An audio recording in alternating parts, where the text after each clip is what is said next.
जय हिंद दोस्तों, स्वागत है आपका हमारे YouTube चैनल एजुकेशन टूर पे। दोस्तों, आज से इस चैनल पे मैथ के सभी महत्वपूर्ण चैप्टर का टॉपिक वाइज क्लियर किया जाएगा दोस्तों, जो कि आगामी प्रतियोगी परीक्षा के दृष्टिकोण से अति महत्वपूर्ण साबित होगा। इसी क्रम में आज पहला चैप्टर है जिसका नाम है नंबर सिस्टम संख्या पद्धति। नंबर सिस्टम चैप्टर का नाम है, जिसे हिंदी में संख्या पद्धति भी कहते हैं। दोस्तों, नंबर सिस्टम के चैप्टर में कई महत्वपूर्ण टॉपिक है जिसको हम एक एक करके क्लियर करेंगे। उनमें से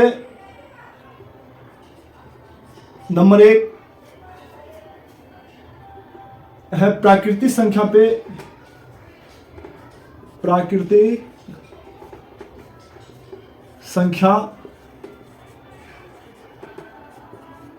संख्याओं पर आधारित प्रश्न पूछे जाते हैं। टॉपिक को ध्यान से देखेंगे दोस्तों, कौन कौन सा टॉपिक से सवाल ज़्यादा आने की संभावना रहता है। नंबर 2 में रहेगा जातीय मान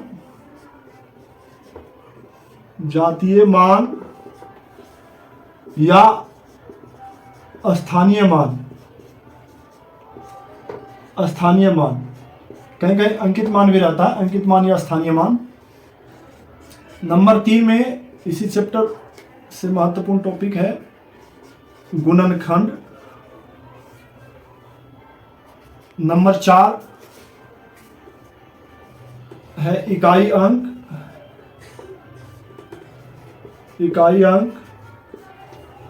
नंबर 5 जो इस चैप्टर से महत्वपूर्ण है वह है विभाज्यता के नियम पर आधारित। विभाज्यता के नियम पर आधारित प्रश्न। नंबर 6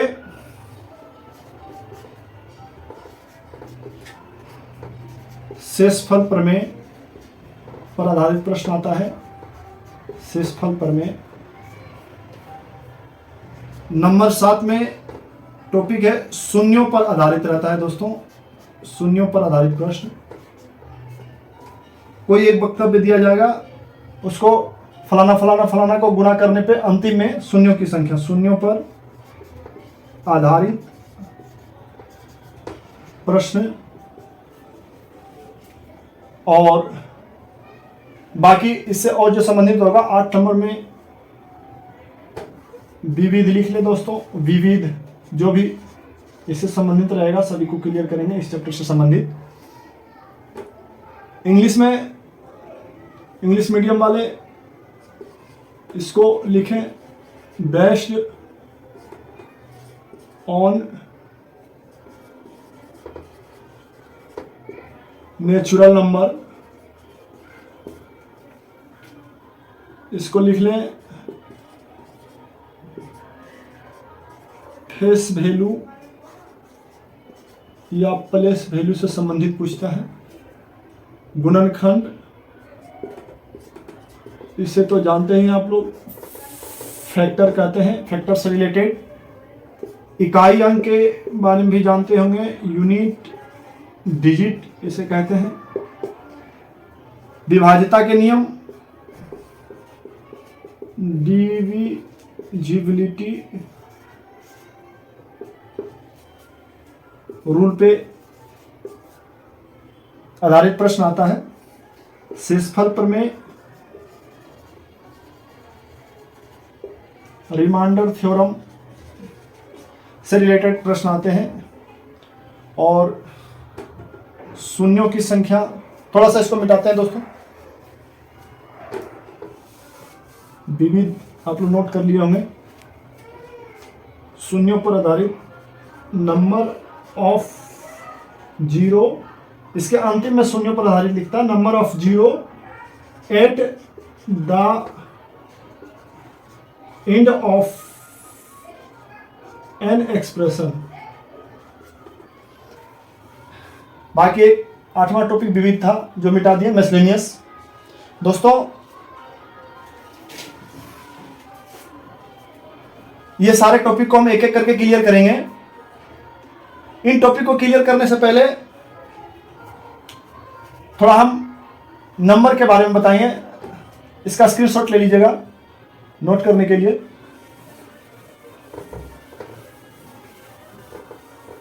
इसके नंबर के बारे में बताएंगे। नंबर मतलब संख्या।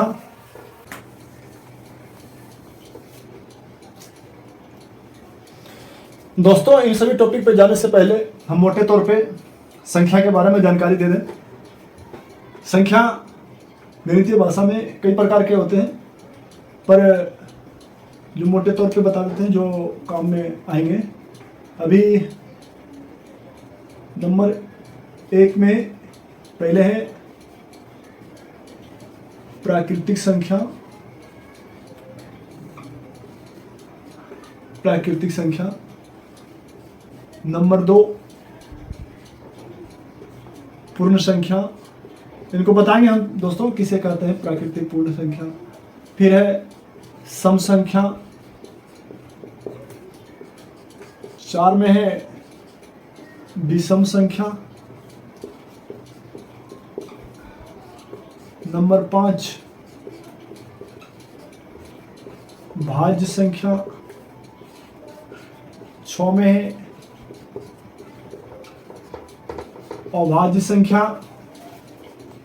नंबर 7 में आता है दोस्तों परिमेय संख्या। नंबर 8 अपरिमेय संख्या।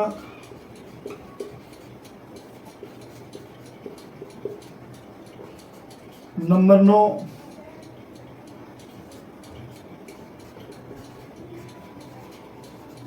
वास्तविक संख्या।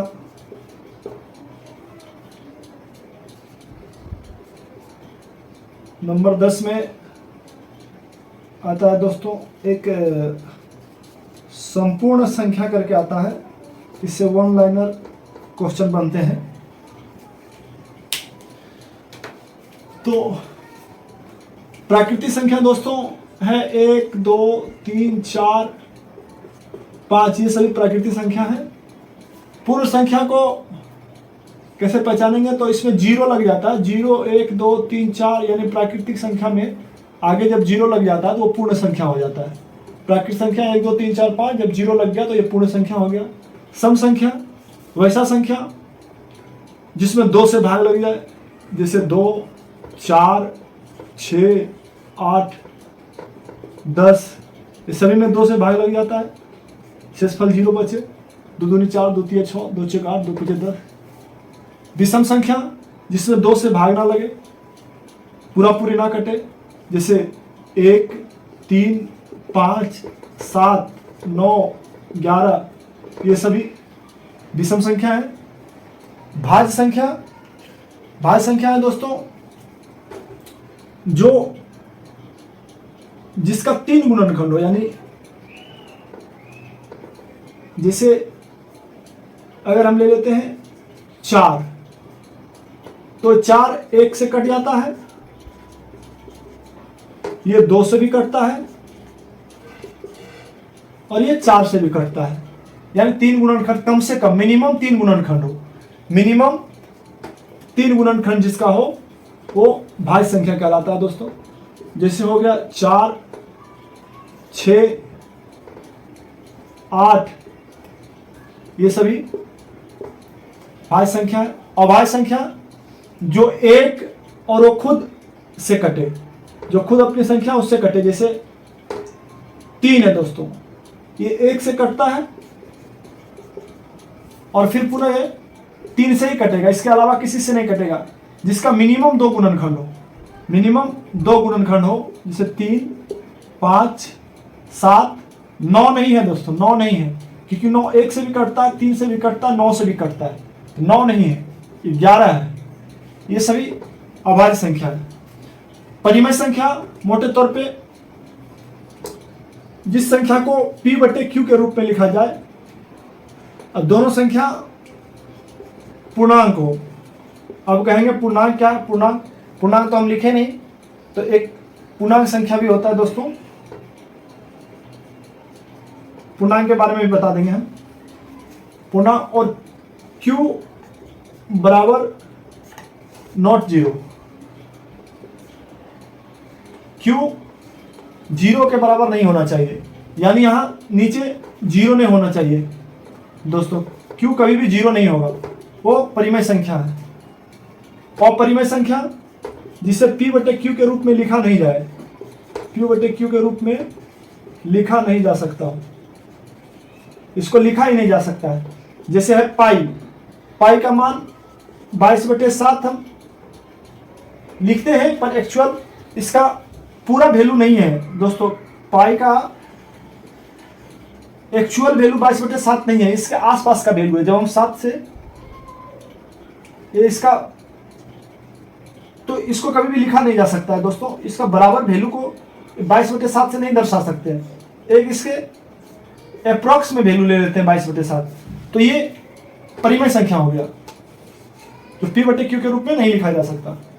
वास्तविक संख्या, तो सभी परिमेय और अपरिमेय संख्या वास्तविक संख्या है। सभी परिमेय और अपरिमेय संख्या जो है वास्तविक संख्या कहलाता है। संपूर्ण संख्या दोस्तों, कभी कभी वन लाइनर में लिखा सवाल पूछ दिया जाता है कि निम्नलिखित में से कौन सा संपूर्ण संख्या है। ऑप्शन रहेगा 1, 2, 6, 8। दोस्तों संपूर्ण संख्या वह संख्या कहलाता है जिसका गुणनखंड उसको खुद के छोड़कर जोड़ने पर उसके बराबर आ जाए। जैसे 6 संपूर्ण संख्या है, 6 का गुणनखंड 6 1 से कट जाता है, 2 से कटेगा, 3 से कटेगा और 6 खुद से भी कटेगा 6 से। और इसको खुद को छोड़ के 6 को अगर हम छोड़ दें और बाकी संख्या को जोड़ेंगे दोस्तों, तो 6 के बराबर आ रहा है। 3, 2, 5, 1, 6 सभी संख्या को अगर जोड़ दिए तो 6 को बराबर आ रहा है। इसका मतलब है ये संपूर्ण संख्या है। बाकी और अगर हम दूसरे संख्या को लेकर जोड़ेंगे तो इसके बराबर नहीं आएगा। जैसे 8 है, इसका 1 2 से कटता है, 4 से कटता है, 8 से कटता है। पर अगर हम 8 को हटा दें तो 4 2 6 1 7, 8 के बराबर नहीं आ रहा, यानी एक संपूर्ण संख्या नहीं है। तो इसमें वन लाइनर प्रश्न बनते हैं। आगे देखिए दोस्तों, इसको मिटा देते हैं।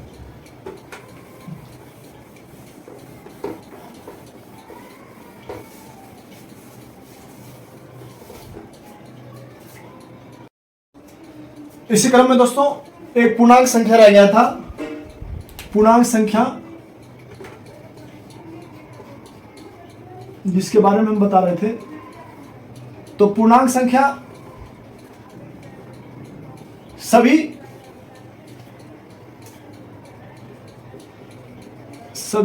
ऋणात्मक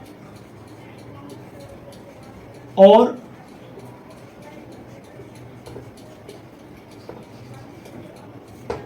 धनात्मक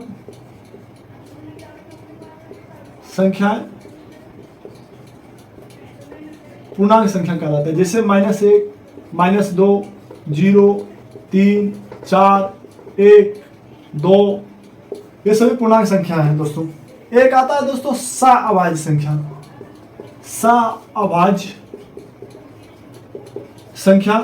सअभाज्य संख्या दोस्तों जिसका मॉस हो, यानी जिसका HCF हाई कॉमन फैक्टर 1 आए, वो सअभाज्य संख्या कहलाता है। जैसे 3, 5 का अगर हम HCF निकालेंगे दोस्तों, तो 3 एकम 3 बचा 2, 2 से फिर 3 में दिए भाग बचा 1, 1 से फिर 2 में देके कट गया।